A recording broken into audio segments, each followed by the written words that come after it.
On today's Into Your Head podcast, something about the Sistine Chapel being comparable to a box bedroom, and something about ginger nuts, and something about, the usual and lots more.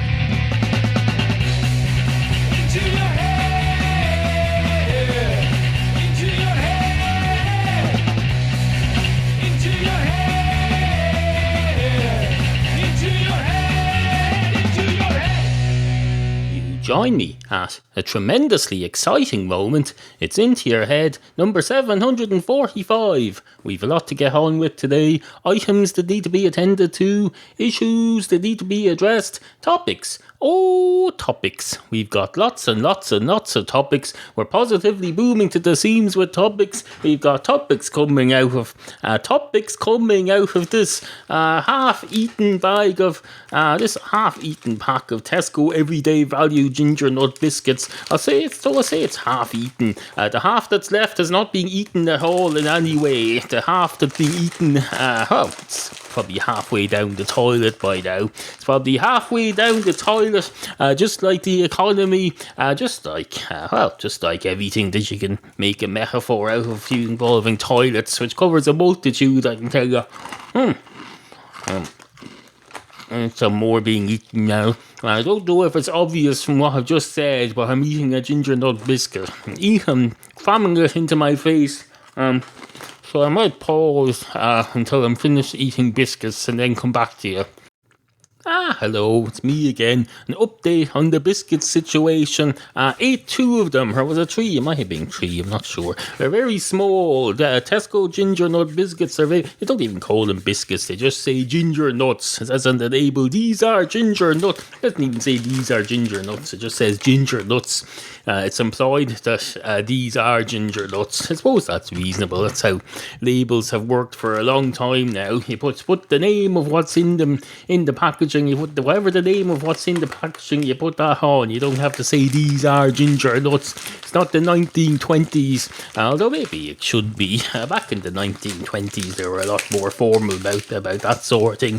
You go and get a newspaper, and instead of it just starting with a headline at the top of the front page, would say hello. People would say hello in those things. They'd say hello and welcome to today's newspaper.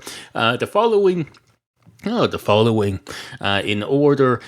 order of descending importance as determined by our editor are the top news stories of the day, starting with the following, and then there'd be a colon, and then it'd have the first headline. I assume it's like that anyway. I haven't read any papers from the 1920s, although I've probably seen a few here and there every now and then. You see them in the shop and they'd be heavily discounted. I remember back when I was about 12, I'd go into a little local shop in the town where I lived, and there'd be a man selling 3 and 4 week old editions of the comics that I was getting new editions of. You'd have to have a discount. You'd have to a discounted price written in biro on each one, or else you'd bring it up to him and he'd say, oh, this is an old one, hold on now. And you'd see him thinking, you'd see his brain working, an 80-something-year-old man, you'd see his brain ticking away there saying, let's see, he's clearly a businessman who's run a business for a very long time. So his brain would be on autopilot going, let's see, what's the discount I apply to this now? Then you calculate it in this. These were the days before you needed a calculator for everything, I can tell you. Your brain is a calculator. Doesn't even need batteries. Well, it just needs oxygen, I suppose. And unlike a calculator, when you take the oxygen batteries out for more than a few seconds from the brain, then you're banjaxed. Having a calculator, if you take the batteries out, although you usually can't, but if you could take the batteries out of a calculator, wouldn't be dead. It would just be not working for a minute. But that's a design flaw in human beings. You can't just power down for a few minutes and power back up again. Although modern medical science is helping that, just not. Well, you know what I mean. You know exactly what I mean, don't you? You probably do anyway. And if you don't, sure, well for you. If you've no experience in that field, I've no experience in that field really either, but so isn't it well for all of us? Will we have another biscuit? We won't. because it'll be dinner time in a while, and I'll have ruined my appetite. I'll have ruined my appetite for. Apparently I'll never ruin my appetite for ginger nut biscuits because I keep grabbing this one here out even thinking I could eat ginger nut biscuits all day, every day and not grow tired of them ever. I'd probably get tired of this particular discount brand, but I get a better one. They have decent ones in Lidl. You go down to Lidl, they have a biscuit section, and you go up to the biscuits and you say, hello, which biscuits will I buy? And the biscuits don't reply because it's Lidl is a low-cost supermarket. They don't have talking biscuits. Maybe they do, but you pay extra for them. They charge at the hilt for expensive things, and people associate Lidl with being cheap. Lidl have all sorts of joints of duck face and things like that in their freezer section at very high prices. You can go into Lidl and get half a venison. I can tell you, you'd pay half a venison for it. It'll be on the price. It'll say venison, half a venison, cost half a venison. Please pay in euros though. Pay in euros. You'll translate the price to euros because paying half a venison for half a venison isn't really practical. Although at least now they take Visa debit cards. They didn't used to, so they take Visa debit cards and cash, just not half venisons or full venisons. I suppose it's progress. It's progress. Anyway, on with the show. Now, I know what you're thinking there. You're thinking, I've noticed something about Into Your Head podcast. And I'm thinking, he's on to me, or he or she is on to me. He's noticed something about my podcast. I wonder, should I let him know that I can hear his thoughts and then offer to answer any questions he may have? Or would that freak him out as a listener if I point out I can hear his thoughts? That's what I'm thinking. And you're thinking, I've heard on the show before where he's able to hear listeners' thoughts, so he's probably listened to this, so hopefully he'll answer it on the next show, which is very helpful to me. Thank you very much. The podcast has been increasingly deregular lately. I've been busy with other things. Don't panic, it's not going away. So, as I'd said, several periods in Into Your Head history. There's been periods when it's been on every day for 5.5 months. There's been periods where it hasn't been on for over a month. There's been periods where there's been invasions of Iraq during Into Your Head history, but those haven't been anything to do with the production schedule. No. Anyway, suffice to say, these things come in waves, and at the moment we're having a wave of increased irregularity in the schedule. So don't worry your pretty little head about it. Gives you a rest from me for a while so you can go and explore other podcasts and do other things such as, for example, you could go down to your local Lidl and say, hello, are you the expensive biscuits? And if the expensive biscuits answer you and say no, then you know they're lying. But if you don't get an answer at all, then you know they're probably not the expensive biscuits, unless they're in an unshahi mood, in which case they're probably going to get sent to the reject bin. And of course that'll push the prices up. If there's wastage in the expensive biscuit section in Lidl and they have to bear the cost of that, then that's going to push the net price per unit up. Unfortunately, that's how the retail industry works out here in the real world with the talking biscuits. That's how it works. So get over it. Anyway, on with the show. 2 ginger nut biscuits walk into a bar. One of the ginger nut biscuits goes straight up to the bar counter and says, hello, can I have a pint of your finest cup of coffee to dip myself into, please?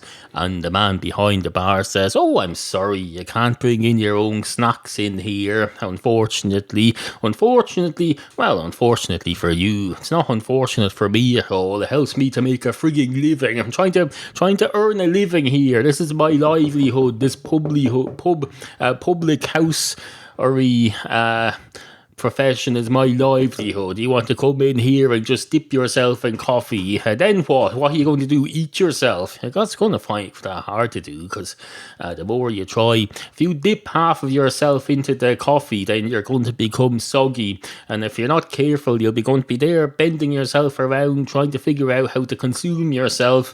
And that's going to make, you're going to lose firmness in yourself, and you're going to just become soggy and fall into the coffee, and then you'll never get yourself eaten that way, I can tell you. And then we're going to have to drain you out and wait for you to dry out at the bottom of the coffee cup, and maybe, I suppose we could put you in the base of a cheesecake then or something, but the health and safety regulations probably wouldn't allow that. You're not allowed to not waste stuff. If one of my customers is a ginger nut biscuit and he disintegrates into his coffee, and then I pour the coffee out and let the dry ginger nut biscuit at the bottom dry out, and try to use that in a cheesecake for tomorrow's lunch snacks, desserts, whatever you call them. Desserts, I suppose. If it's a lunch, you don't need a snack, so we'll sell you as a dessert then.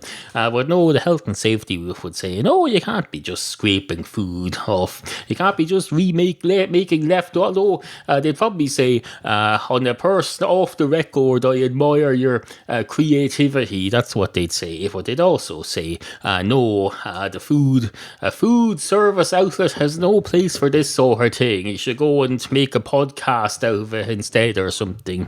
Anyway, Ginger Nut Biscuit says, I suppose that's reasonable. What if I say, not just say, I mean, what if I mean, as well as say, in other words, I say honestly that I just want the coffee to drink. I'm not going to dip myself into it.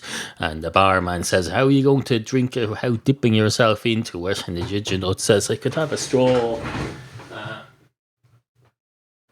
I think there was a cat knocking on the studio door there. I say studio. It's a box bedroom in a 3-story semi-detached house at the arse end of County Kildare. It's not a fucking studio. Although I do have the word studio in the email address, studio@intoyourhead.com. That's only because nobody can spell my first name, though, and I'm not going to give them a chance to get it wrong. It's either that or set up 88 different email addresses with every possible misspelling of my first name in it. I've tried that before, I can tell you. No matter how many times I did it, I kept thinking of new ones. I kept waking up in the middle of the night and thinking of a new permutation that involved yet another misspelling of my first name, and I had to go and set up another address for that too and set it to forward.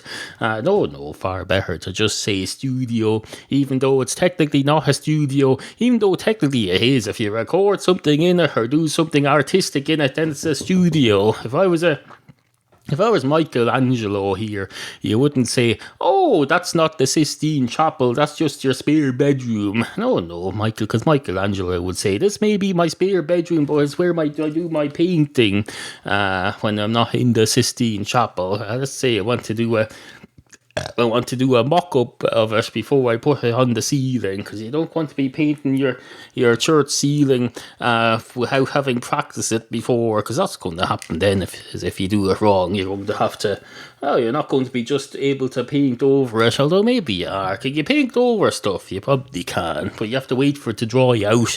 You'll be waiting around, because in those days, paint technology was several hundred years behind what it is now. Paint probably never dried at all in those days, although obviously it dried at some point, because the stuff in the Sistine Chapel is dry now. Well, maybe it didn't dry until a few years ago. Has that occurred to you? I don't know. Probably hasn't, but it has now. I've made it occur to you, although you're being dishonest now if you say it has occurred to you now, because it hasn't. I put it into your head. It didn't occur to you naturally at all, so let's be honest now. Anyway, where was I? Oh, with the ginger nut biscuit in the bar. Whatever. That wasn't really a serious segment to be taken in any way serious. It should have been obvious from the fact that I had a talking ginger nut biscuit talking about consuming himself. No, that's ridiculous. That sort of thing has no place in any sort of. That's only for some sort of weird Nickelodeon cartoon that your kid watches. Is it Nickelodeon? I don't know. Whoever makes the Spongebob things. That's what the children watch nowadays. They watch Spongebob, and they were like talking biscuits and all sorts of weird crap. If I'd watched that when I was a child, I would have had nightmares. I would have had some nightmare whereby the sponge fella comes along and says, "Here's, do you want some biscuits? You like ginger nut biscuits, don't you? Here." And then he'd cram them down your throat until you choke, and then you'd wake up screaming, and then you'd never eat another biscuit again. I suppose in a way, probably would have been good for me if I'd been scared out of eating biscuits when I was a child. But no, we didn't have multi-channel in those days. Back when I was a child, until I was around 6.5 years of age, you just had RTE1 and RTE2 through an aerial, and then we moved to another place where you had 6 channels, but 2 of them were the same. And then a few years later, we got cable, and we had 12 channels, but one of them was MTV, and another one was a weird, some sort of weird sports channel. I don't do sports, and I don't watch sports. If you don't do sports, you shouldn't be watching sports, because that makes you a hypocrite. You could be, if you claim to be in favour of sports and you watch them but you won't do them. No, and don't give me that crap where you say watching sports is itself a sport. It is not. It's not even a spectator sport, because there's nobody watching you watching the sports. So don't give me that crap. Don't give me that crap. Give your crap to someone else. In fact, give all of your crap to someone else. Don't just not give me that crap. Don't give me any of your crap. I want nothing to do with it. Was that the doorbell? I doubt it very much. It sounded like the doorbell. I don't think it was. If it was, whoever rang it too short, so it sounds like a cat scraping itself against something out in the landing or something. I don't know. Better not be someone ignoring my no sales call sign, because if it is, I go down and give them a good slap round the head, metaphorically, not physically. I don't assault people that come to my house, even if they are ignoring my no sales calls request. It's more of a demand than a request. I don't approve of sales calls in my house. This isn't a freaking shopping mall. It's a home. I live here. I live and breathe here. It's not a place for you to come and make money out of me. This house already makes enough money. It's fucking the amount I contributed to the bank for the mortgage. This house is generating more than it's probably generating more money than your average mini strip mall does, for all I know, during the recession anyway, because they're all out of business. Everyone's out of business. You go down my local town now, it's all shops saying, with signs up saying, "We have gone out of business. We are no longer viable." Can you imagine if they did that in hospitals? You went in and they said, "You've got no money, you're no longer viable. Come here and I'll shove this tube down your throat," and not in a good way either, in a bad way. You probably maybe you'd have a tube down your throat already, and they'd shove it down further, or they'd pour something down it that's not good for you or something. I don't know the exact details of how they do it, and even if I did know, I wouldn't broadcast it here and give people instructions on how to kill their patients in hospitals. No. If you're a surgeon in here and you want these instructions on how to kill your patients, you're just going to have to do a Google search like everyone else. I'm not going to make it easy for you. I have a bit of civic and social responsibility on my show here.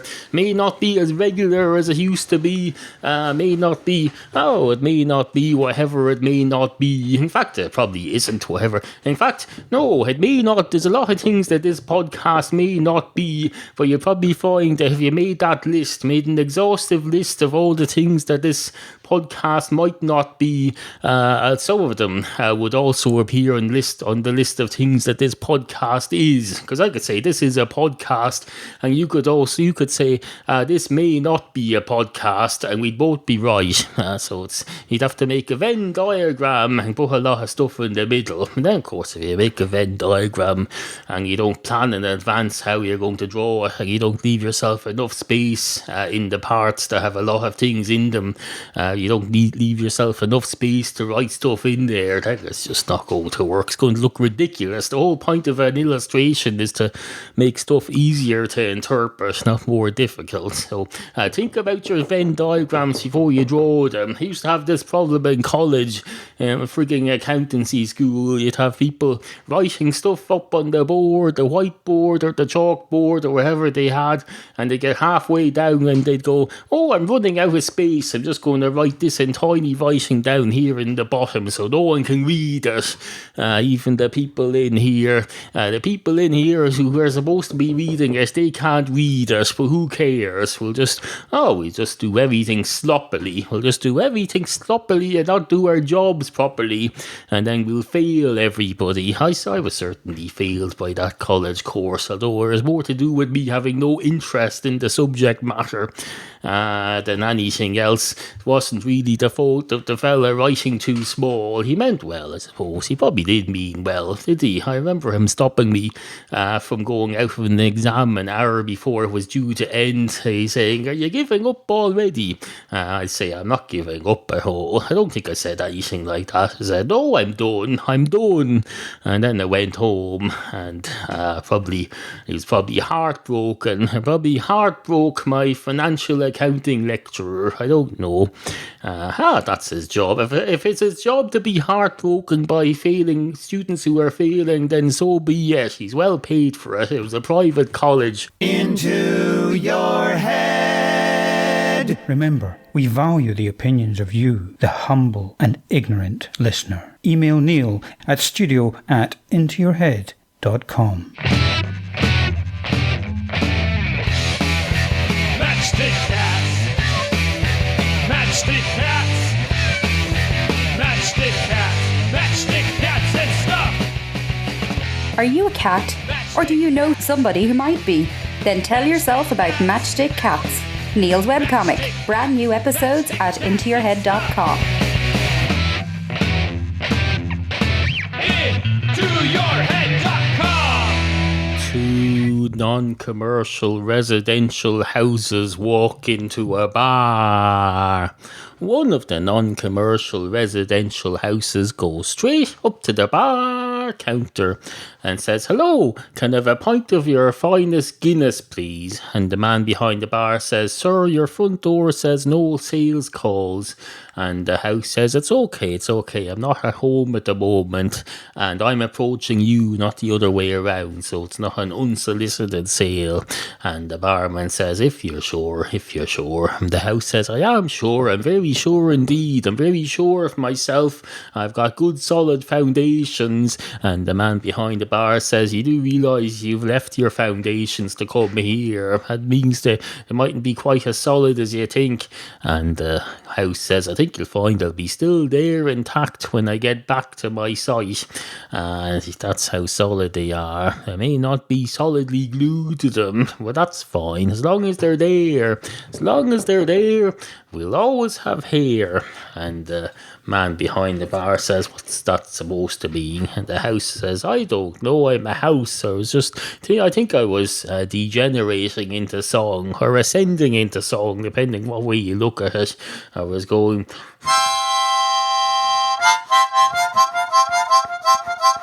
Oh, I'm a house. I thought there'd be more capacity or potential for vocal lyrics from this concept, but apparently not. I'm a house. Bollocks. That's not going anywhere. I'm sure I used to be a lot better at making up songs on this podcast. They've gone to hell lately. It's fucking ridiculous. I've lost all my song composing on the fly abilities. I don't know. Maybe it needs a rethink. Probably does. Not that I ever thought about it in the first place. So if I were to rethink it, that would be in itself a new approach approach, I suppose. So maybe it needs a new approach. Just like an airport. But if you have an airport and you run out of space, you build a new approach runway, or else you make the planes approach it from a different side and land at the other end of the runway. Although what good would that do? I don't know. That's why I don't work in an airport or run in it. Although not that everyone who runs in an airport needs to know how to design it. Not everyone who works there. The people who sell the magazines in the shop do just as an important job as the people who design the runway, and they don't know how to set up an approach to a runway, and they don't need to, so it's fine. Don't be going attacking them. Next time you're in an airport in a bad mood because you're travelling by air, don't go up to the magazine people, salespeople, just because I mentioned it and say, oh, your design of this airport is terrible. Now, I know you've nothing to do with it yourself and it's not your responsibility, but still, the runway up there is designed arseways. Don't do that to those people. They don't deserve that crap from you or from anyone else. Have a bit of respect for your fellow human being. They work in a fucking airport. You just have to spend 3 hours in one. Be grateful for that. Be grateful for small mercies. In fact, be grateful for everything. Go up to everything and say, oh, thank you, everything. Or if you feel like, whatever way you want to look at it, thank whatever gave you the things, or thank the things directly, or say to the things, hello, whoever sent you, please send my like if you're in a restaurant and someone says, oh, the waiter comes up to you and says, oh, that fellow over there has paid for this pint for you. You'd say to the pint, you'd say, please go and tell whoever bought you thank you. Although that wouldn't work because the pint isn't going to go back to the fellow who bought it for you. So I'm sure you can think of some way to do it.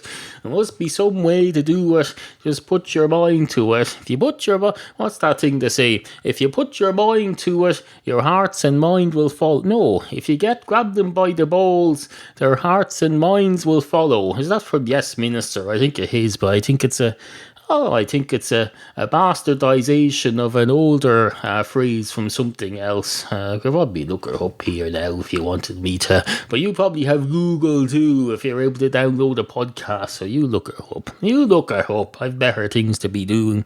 I have to go and prepare. What am I preparing in a while? Crispy aromatic duck. I'm preparing crispy aromatic duck for dinner. I'm going to put the duck in the oven. I'm going to chop up some vegetables. I'm going to put whatever it says to do with the pancakes. Then I'm going to make some sort of an accompaniment, and then I'm going to shove her onto a couple of plates and shove one of the plates into my wife's face and say, eat that, put that into your gob and it'll do you a bit of good. It's a balanced meal. And not really all that balanced, I suppose, but it's for a Friday evening, for Christ's sake. You don't have balanced stuff on a Friday evening. Have your meat and 3 veg crap every other day of the week. Not on a Friday evening is when you eat crap. You shove crap into your mouth and you eat it. You go chew, chew, chew, chew. Like the train used to go when you were a child and people were describing it to you in the nursery. They'd say, oh, the train goes chew, chew, chew, chew. And then they'd use that as a trick to shove a spoonful of cabbage into your mouth. They go chew, chew, chew, chew, and then into the tunnel, chew, chew. Of course, if you said that to a child outside of that context, you'd be arrested, and quite rightly too. Although maybe wrongly, because maybe it were being misunderstood. I don't know. That's the thing with these metaphors. It all depends on what you mean by them. And until you have mind readership, we're not going to be able to figure that out. Or I suppose a lie detector, I don't know, might help in some way, although I can't imagine how. Anyway, good morning.